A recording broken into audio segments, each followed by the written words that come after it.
جب زندگی شروع ہوگی۔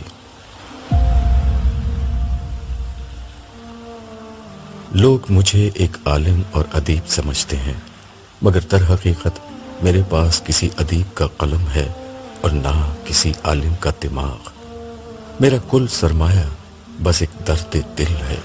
یہ درد جب بہت بڑھا تو اس ناول کے قالب میں ڈھل گیا۔ اس نازک میدان میں اترنے کے لیے یہی میرا واحد عذر ہے۔ یہ عذر بارگاہ الہی میں مقبول ہو سکتا ہے اگر میں کل عالم کے نگہباں کو اس کی کھوئی ہوئی بھیڑیں لوٹانے میں کامیاب ہو جاؤں۔ آج کے دور میں لوگ غیب کی کسی پکار کو سننے کا وقت رکھتے ہیں نہ دلچسپی، مگر شاید یہ فکشن ہی انہیں اپنے رب کی بات سننے کے لیے آمادہ کر دے۔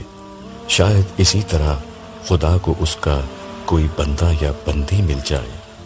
شاید جہنم کی طرف بڑھتے ہوئے کسی کے قدم واپس لوٹ آئیں۔ شاید جنت کی دنیا میں ایک باسی اور پڑ جائے۔ ایسا ہوا تو یہ میری محنت کا حاصل ہوگا۔ ابو یحییٰ۔